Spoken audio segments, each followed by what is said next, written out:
4, 3, 2. Good day, ladies. Your names? My name is Daisy Bryant. And my name is Nellie Cornelius Work, and we're sisters. The last two in our family. Your maiden I name? was born in 1933 here in Idell County, just as, you know, you have said. And I was born in 1935 in Iredell County. My maiden name is Cornelius. Mine is too. I belonged to this church at an early age, and I attended it for years and years until I moved away. But I went to school in this school. And it was a nice school, and it wasn't a nice school. First, because we never got new books. We never saw a new book. The only thing that we saw new going to school was a pencil and a tablet that we brought from home. Now, we never got anything, you know, new, but we always got what Brawley School didn't want, left over, tore up, pencil mark, whatever. They weren't even that usable, but we had to use them. So, you know, it wasn't a nice, you know, growing up, you know, going to school. But we were very, you know, we were lucky that our parents were able to give us the things that we couldn't have. So, it's, you can say so. Well, we were, you know, sharecroppers as well, called, you know, Mayhew Town. We lived on the Turberfield farm. There were 12 of us children. And of course, as our cousin said, you know, everything we wanted, we raised, except, you know, sugar and flour and like that. And back during that time, we had what they called green stamps, a little book, and we could purchase things from that.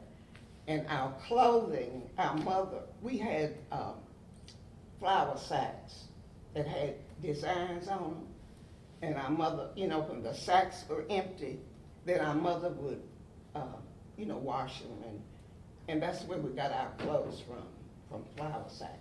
But she was able to sew, you know, well, she went to Mr. Turberfield's home because we didn't have a sewing machine. So she would go over there and, you know, sew our clothes. And that's the way it went. And when we went to school, I guess we walked maybe 3 or 4 miles. We had to go through a pasture, then come to the road. And, you know, we would walk. And one thing that stands out, you know, we didn't have buses then. We were walking, and then the white children were riding buses, and when they passed us, they would call us names and, you know, throw things out the window, you know, like that. But we went on, you know, as if nothing was happening. But later on, we did have a bus that they didn't want. It was tore up and the seats were ragged, so they gave it to us. And we rode, you know, that bus, went around, picked up all the children, black children, brought us to, you know, to the school, and then it would take us home. But, you know, it really wasn't a good thing, you know. Like I say, it was good and bad, but on that part, it was bad because we worked and did and whatever, but we never received nothing, you know, in school. We just had to make do with what we had, which was good because we didn't know any better, but we didn't know what we were entitled to. And, you know, we used to have a kitchen in the school. Every morning we had oatmeal prune. That's what we had. You know, of course, we cared a lunch, you know, our parents gave us lunch. But that's what we had every morning we got off that school bus and came inside. That's what we sat down to, you know, and we didn't know any better. It was food, you know. So it was good and bad, but, you know. You know, I can remember us walking so many miles to school, and, you know, even in the rain and snow, we still had to go to school. And there was one lady, white lady. She was really, really a nice lady, you know. And it was right up the road on the corner. And whenever she would see us coming, it was just me and my sister, because whatever, you know, the rest of them wasn't going to school or whatever. But anyway, she would always call us in and let us come on her porch and stand there until the rain or snow was over, which was, you know, was nice, but, you know, and I can't remember going to anybody's back door except to the lady that we lived, you know, on the sharecropper. We always had to go to her back door. And something else, you know, you have mailboxes. We didn't have a mailbox, but the mailman came right by our house. But we couldn't have a box because we didn't have it. We were black. We could not have a mailbox. And we had to always go over afterwards, you know, to their house and get our mail. After, you know, mailman had gone, we would stand there and watch and wait for the mailman to come. And then we would go over there to their house and get it. So it like I say, it was good and, you know, bad. It was good and bad. White people always had, you know, everything, and even there was at the beginning of school, we had to always get a shot, you know. So at this little country store, this white lady who, you know, ran, we would go there to get it. Now the white people lined up over here, black people lined up over here. So they, of course, they always got their shot first, whether they were there ahead of us or not. And, you know, so when we started to get the shot, they got theirs first. And when it come to us, they just, you know, gave us our shot. And, you know, I was trying to remember if they used a new needle, or did they use one needle to, you know, give us all the shot. But it was, you know, it was being black. So, but, you know, it was good. The life was good. We had, you know, like back then when Christmas came, you know, they didn't have no black doll. They had always had these great big old ugly white dolls. And that's what, you know, my mother would order from Sears and Roebuck, you know, a doll. And of course it was white. And that's what we played with. What did we know, you know? So we played with the dolls, and we would take them, we'd make a playhouse, we'd go, you know, somewhere down the road. You know, we would make dresses for the doll out of leaves and straw sticks. But we had a, you know, like I say, what did we know? We didn't know any different or any better, so we made do with that. So that was Christmas, you know, other than what our parents gave. Like my sister was saying how my mother made dresses, but you know, she would use the Joanna, the cotton, what the cotton seeds came in, or what the Joanna came in, that's the fertilizer. She would take those dresses, like my sister said, wash them, and that was our clothes. She would make our dresses. We never knew what it was to have a dress out of a store. So. And we had one pair of shoes. Of course, like our cousin said, we went barefooted. And we would wear, you know, wear that shoe until it wore out. Then when holes came in it, we'd get a piece of cardboard and cut it you know, and put it in the shoe, and we, you know, that's what we would wear. And we lived out here, well, in this community until the school, well, 6th grade, and then we moved to Mooresville. Our parents moved us to Mooresville. And we went to Dunbar High School, and that's where we both finished. Stop for a second.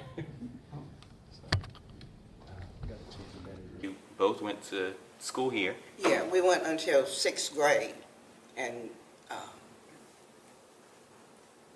when we finished 6th grade, we moved to Mooresville. Our parents moved to Mooresville, and we both finished at Dunbar, you know, school. Well, after finishing high school, I worked, at that time I was old enough to work. So I worked doing domestic work. Of course, I couldn't find anything but domestic work. And I did that for about 2 years. And after that, I left North Carolina for New York. And I stayed there over 60 years. So I'm back home. But I'm still a member of Mars. I'll always be. I was baptized and raised here, so this has always been home. You were baptized. You know, we sprinkle here, but I was really baptized, you know, when I went away. But they, you know, I think it was Reverend Friends. He was a minister. Well, he was one of the teachers at the school. And the principal too, he was the principal. He, you know, baptized us on Sunday. You know, they would sprinkle some water on top of your head, and that was called baptism. You know, I mean, you know, so that's about it for me. What are some of the things that you remember doing for fun, or that you weren't able to do, that you wanted to do? That's just it. We weren't able. Well, you see, the only time we would have had it was after we left. You know, here after we left Adair County. We moved to Mooresville. Of course, we, you know, had a different life. You know, went to the movies, which we sit there. I think it was in the balcony, you know, like that.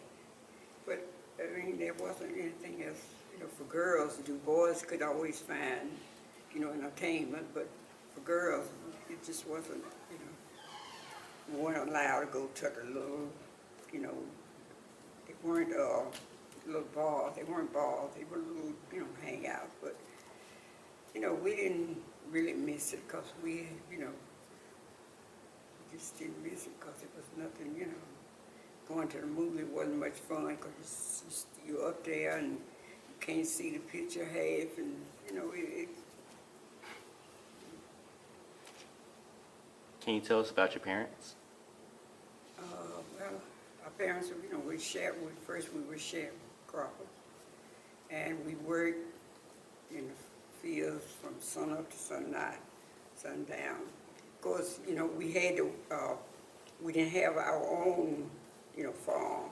We worked their farm, so it means we got to give them. We got to pick. We raised cotton and corn, wheat, stuff like that.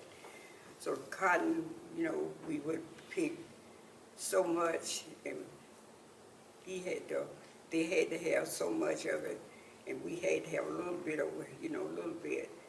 But it didn't much bother us then because we didn't know.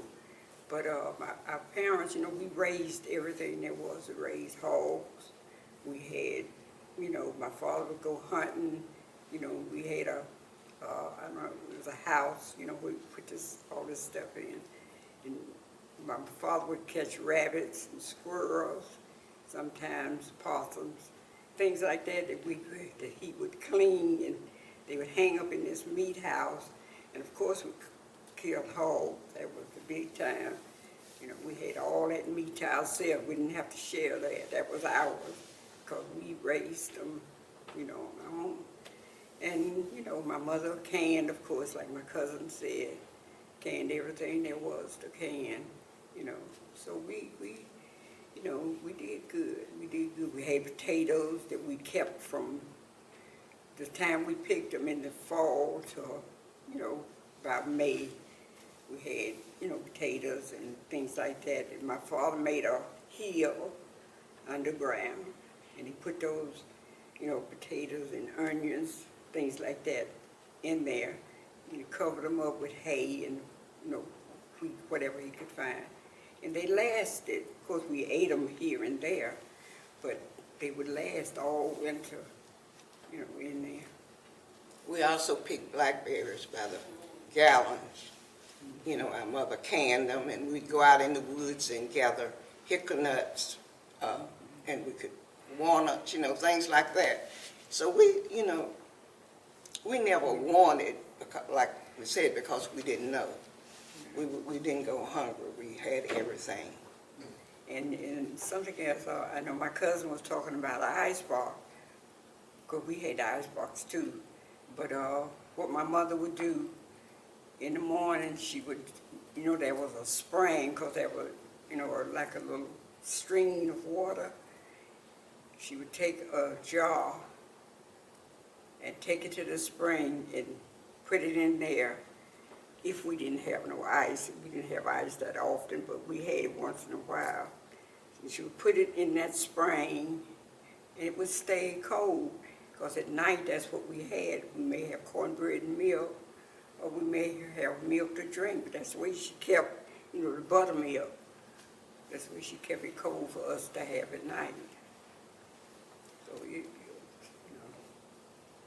was nice. It was a good life. It was. I have to admit that life was good to us, So.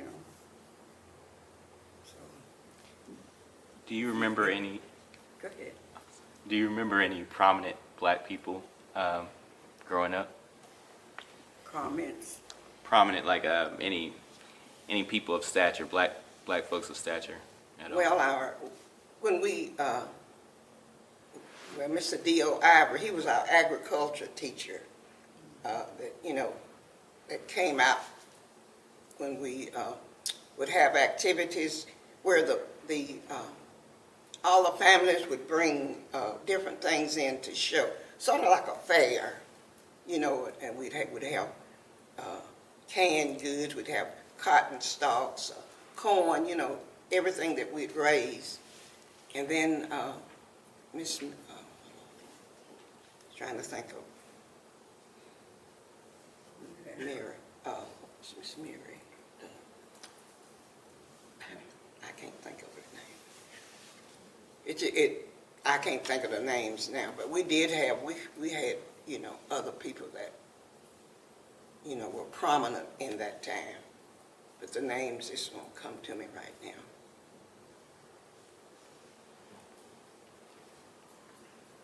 Do you recall any stories being a domestic worker? I know that was specific.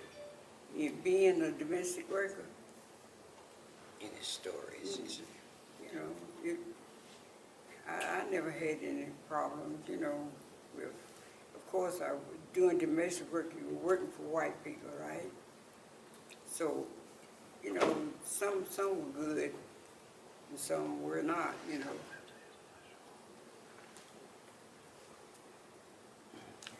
I guess I was lucky. After I finished high school, I was able to go to college and get a degree, and I taught, school after that. So I was the youngest, and she was the next, so to my me. parents couldn't afford to, to in college. So when I just I left, went to New York, and that's where I was. Where'd you go? To But college? going there, I never really forgot any of the things that I grew up with. I always kept them in the back of my mind, where, I didn't, I went to Barbara Scotia and Concord, and then NC State in Durham. So it was good that, one out of all those children could go to college, back then. See, it was big, that would have been a big thing. So we all, along, sacrificed so that she could could go and have. I sent, and, it was, it was nice. But it's, living, growing up here now, I just can't imagine how I did it, how we did it, how, grew up here, all the things we had to endure, all the, and especially, when I left, I carried some of that with me because, I knew when I went there, because when I went to New York, I went back to school, but it was a little after I had did some more domestic work to do it, So, I have a different feelings now because I know. Do either of you remember camp meeting or back then? Oh, yeah. That was the The one good thing. that we look forward to. Yeah. Somewhere to go. And Yeah. They gave had- us something to do. Yeah. We had it here. We had 3 services. We had morning service, afternoon service, and night service. So we were gone all day from home. So what our parents did, they packed a basket, picnic basket with all the good cookies and all. And after the first service was over, they would spread it out, just right beside the arbor. They was, they had, whatever they spread out. And they put all this food, on there for us, and like I said, Purcell's family and here, and another aunt, we would all, have. And it was good eating, it really was, And then, of course, we had to go back to church after, it started up in the evening, maybe in the afternoon. But it was good. And then, I don't remember us tenting here at Mars. One time, I think they did have tents, but it was long before, our time, But on last Saturday, my sister and my cousin, Purcell's niece, we went to Moss Grove. They were having, that was Saturday before camp meeting, and they tent over there. And they got all these new tents. Now, when we were coming up, they were just raggedy. I mean, they weren't, to me, they weren't livable. But now they have tents like walking into a house. They have all the convenience, lights, water, And it was nice. We went over there, and it was nice. First camp meeting I'd been to in maybe 30 years. I mean, it wasn't camp meeting, but it was camp meeting. Because on Sunday, the next day, they had the, service. So it was nice. I always liked Moss Grove.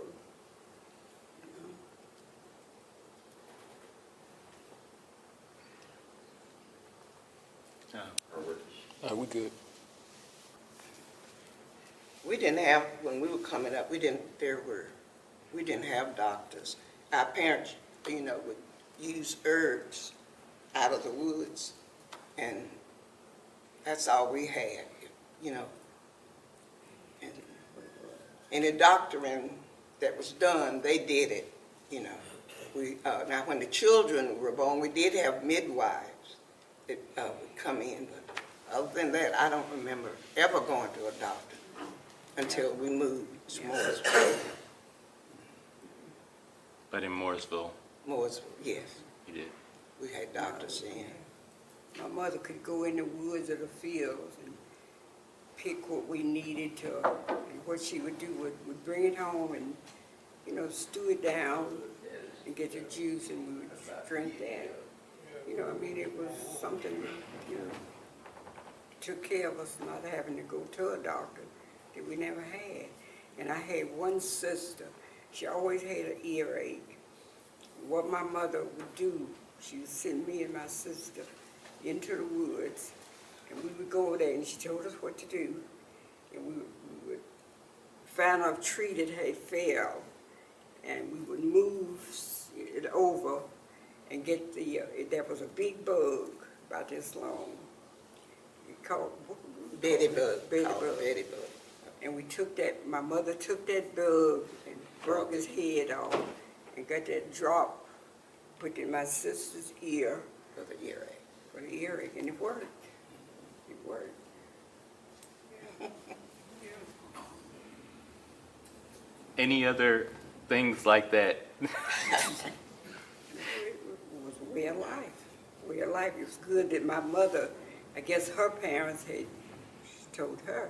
It was good that she knew that because my sister suffered with the earache and we didn't have a doctor. We couldn't go to the doctor. So we had to, improvise. And that's what we did. And it worked. It worked. Yes, it did. Big time.